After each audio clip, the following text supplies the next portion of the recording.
میں تو ایک میرا پورا بیان ہے کہ اپنی تنخواہ لوگ دوسروں کو نہیں بتاتے, بتانی بھی نہیں چاہیے. اپنی ارننگ نہیں بتاتے, بتانی بھی نہیں چاہیے, کیونکہ آپ تو کھڑے ہو گئے, سامنے والا پھر گڑبڑ شروع کر دیتا ہے. جیسے وہ دکان میں آپ کے پاس کھلے پیسے ہیں, لوگ آتے ہیں, بھائی 1000 کا کھلا مل جائے گا, آپ کا وہاں مل جائے, ہاں 1000 کا کھلا ہے, آپ کا وہاں ہے, دے دیا اس کو چینج. تو کسٹمر کو کیا دو گے بھائی؟ سب کو 5,000 کے کھلے جب دے دیا آپ نے, چینج دے دیا, کسٹمر کو دینے کے لیے کچھ بچتا ہے ہی نہیں. تو ایسے موقع پہ اگر صاف طور پہ کہو گے ہاں ہے مگر آپ کو دوں گا نہیں, تو وہ چھوڑے گا؟ تو ایسی مجبوری میں جہاں یہ خطرہ ہو کہ سامنے والا آپ پہ ظلم کرے گا, وہاں گول مول بات کرنے کی شریعت نے اجازت دی ہے. کیونکہ اسلام ایک دین فطرت ہے نا, چلنا تو معاشرے میں سروائیو بھی تو کرنا ہے نا. سب کچھ بتا دیں, ہاتھ پاؤں کٹوا دیں, مشہور ہے نا, سب بتا دوں ہاتھ پاؤں کٹوا دوں. تو لوگ آپ کے سچ سے بعض دفعہ غلط فائدہ اٹھاتے ہیں. آپ نے بتا دیا میری اتنی تنخواہ ہے, وہ پوچھ رہے بچت کتنی ہے, جی میری اتنی بچت ہے. تو یار اتنی بچت کا مطلب یہ آپ کے ضرورت کے نہیں ہے نا, تو مجھے 1,00,000 روپے قرض دے دو, کیا جا رہا ہے آپ. اب آپ نہیں دو گے تو مصیبت, دو گے تو اس کے بعد وہ مارکیٹ سے شارٹ. تو ایسی مجبوری میں جہاں یہ خطرہ ہو کہ سامنے والا آپ پر ظلم کرے گا اگر میں نے سچ بتایا, تو ایسی مجبوری میں شریعت نے گول مول بات کرنے کی اجازت دی ہے, جس کو عربی میں توریہ کہتے ہیں.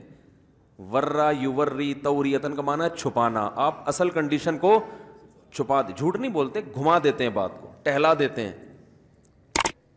تو یہ مجبوری میں تو ٹھیک ہے, مجبوری کا مطلب نفع حاصل کرنے کے لیے نہیں, بلکہ اپنے آپ سے ظلم کو دور کرنے کے لیے کہ وہ غلط فائدہ اٹھا سکتا ہے. تو جیسے باس جو ہے نا آپ سے بعض دفعہ پوچھتا ہے گھر کے حالات کیسے ہیں, آپ بول دو اچھے ہیں, تو وہ یہ کنجوس ہوتے ہیں آج کل زیادہ تر, سوائے جو میرا بیان سن رہے ہیں ان کے علاوہ. وہ کنجوس پھر آپ کی تنخواہ اور کم کر دے گا کہ یار یہ تو ویسے ہی گزارا کر رہے ہیں, اس کو ضرورت کیا ہے.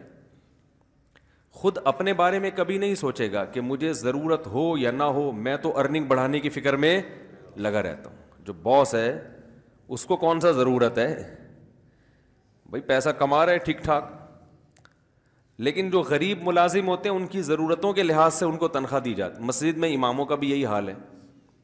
مسجد میں امام کی جو تنخواہ رکھی جاتی ہے نا کہ بھئی آپ کو ضرورت کیا ہے, اتنی میں گزارا نہیں ہو رہا آپ کا, تو بھئی گزارا تو 5,000 میں بھی ہوتا ہے. سوکھی روٹی صبح چائے میں ڈبو کے کھاؤ, گزارا 5,000 میں انشاءاللہ ہو جائے گا. آپ کو سوکھی روٹی تو ملتی نہیں ہے, روٹی 5,000 میں کہاں, تو بھئی بھوسی ٹکڑے والے سے خریدو. آپ بھوسی ٹکڑے والے سے ہول سیل کے حساب سے روٹی خریدو اور صبح پانی میں ڈبو کے کھاؤ, طاقت آئے گی. اگر آپ کہو گے نا اس سے طاقت نہیں آئے گی, غلط ہے. بھینسوں کو یہی کھلاتے ہیں, 20-20 کلو دودھ نکالتی ہیں کہ نہیں نکالتی, تو آپ کا تو 1 کلو دودھ بھی نہیں نکالنا تو آپ کی باڈی میں طاقت کیوں نہیں ہے؟ طاقت بہت ہے. تو ضرورت تو بھائی 5-6 ہزار میں بھی پوری, یعنی مرے گا نہیں, زندہ رہ لے گا. تو لیکن کیا ہے, ہم لوگوں سے کہتے ہیں, مسجدوں کمیٹی والوں سے, پوری دنیا میں جو جتنے بھی مسجد کمیٹیاں ہیں ہم ان سے کہتے ہیں امام کو اتنی تنخواہ تو کم از کم دو کہ جتنی اس محلے میں ایک نارمل متوسط درجے کے آدمی کی تنخواہ ہوتی ہے, تاکہ وہ اس محلے میں, جس محلے کا امام ہے نا اسی حساب سے ہونی چاہیے, تاکہ وہ اس محلے میں لوگوں کے ساتھ اٹھتے بیٹھتے ہوئے احساس کمتری کا شکار نہ ہو. اسے یہ احساس نہ ہو کہ ان کا یہ مالی لحاظ سے مجھ سے برتر ہے, آنکھوں میں آنکھیں ڈال کے بات کر سکتا ہو, لوگوں کی جیبوں پہ نظر نہ ہو. بھائی تمہارے پاس ہے تو ہمارے پاس بھی ہیں, تم ہماری دعوت کر سکتے ہو تو ہم بھی کر سکتے ہیں. ایسا نہیں ہو بیچارہ وہ انتظار میں ہو کہ فلانا کا انا للہ ہوگا تو جمعرات کو ان کے ہاں سے کوفتے سے سال ثواب کے لیے ہمارے گھر آئیں گے تو کوفتے پکیں گے, ورنہ ہمیں کوفتے دیکھنا نصیب نہیں ہوں گے. یہ چل رہا ہوتا ہے, لیکن ایسا ہوتا نہیں ہے. امام کو تنخواہ دی جاتی ہے اس کی ضرورت کے حساب سے کہ بھائی تمہیں کیا ضرورت ہے. تو میں کہتا ہوں جو امام کو ایسی تنخواہ دے رہے ہیں نا, اس صدر سے بولو کہ تمہیں کیا ضرورت ہے اتنے پیسوں کی, جو تنخواہ مجھے مل رہی ہے تم اس میں گزارا کر لو. گھر کا بھی یہی معاملہ ہے, ایسے کھٹے پٹانے گھر دیے جاتے ہیں. زیادہ تر, ساری مسجدوں میں نہیں, بہت سی مسجدوں میں اچھے حالات بھی ہیں. تو گھر اس کو بالکل ایسا کھٹارا دیا جائے گا. تو گھر بھی ایسا ہونا چاہیے جیسا اس محلے میں لوگوں کے گھر ہیں. یعنی میں یہ نہیں کہہ رہا کہ آپ اس کو علاقے کا کونسلر بنا دیں, درمیانہ ایک ریشو تو نکالا جائے نا, یہاں کے غریب کو اور امیر کو دیکھ کے ایک ریشو بھئی یہاں غریب آدمی کی تنخواہ اتنی ہے, پیسے والے کی اتنی ہے, تو اس کی درمیانی رکھی جائے کم از کم.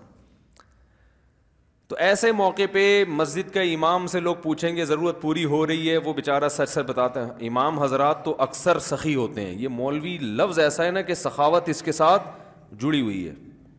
یہ عجیب بات بتا دوں, مولویوں کو جتنا مرضی برا بھلا کہہ لو, لیکن میں نے جتنے مولوی دیکھے ہیں سخی بہرحال سب دیکھے ہیں. یہ ایک دین کی علم کی برکت ہے کہ انسان جب مدرسے میں پڑھتا ہے, علم دین حاصل کرتا ہے, تو ایک چیز اس کے دل سے نکل جاتی ہے, کنجوسی. یہ پتہ نہیں علم کے لواز کچھ چیزیں آٹومیٹیکلی آ جاتی ہیں, آٹومیٹیکلی جو ہے نا وہ آ جاتی ہیں. تو ان میں زیادہ تر میں کیا ہوتی ہے, سخاوت. ہم نے علماء میں کنجوسی نہیں دیکھی اب تک. میں نے کوئی ایسا عالم اپنی زندگی میں نہیں دیکھا جو کنجوس ہو. تبھی آپ دیکھیں کہ علماء میں اکثریت بھی احتیاطاً کہہ رہا ہوں, ورنہ تو شاید 100% ہی اسی طرح معاملہ ہے. جو اہل حق علماء ہیں ان کی بات کر رہا ہوں. اہل حق علماء میں 99.9% میں نے کبھی مالی لحاظ سے روتے ہوئے نہیں دیکھے. ہائے ہائے ہائے کرتے ہوئے نا, ہائے گزارا ہی نہیں ہو رہا, ہائے یہ نہیں ہو رہا, ہائے یہ نہیں ہو رہا, ہائے یہ نہیں ہو رہا. خوش رہتے ہیں, سفید پوش جیسے لوگ ہوتے ہیں نا اس طرح رہتے ہیں. گزارا ہو رہا ہو نہ ہو رہا ہو وہ گھر کا مسئلہ ہوتا ہے. باہر آپ سے ایسے ہی ملیں گے جیسے بہت سے بھی زیادہ اچھا, کھلائیں گے بھی پلائیں گے بھی,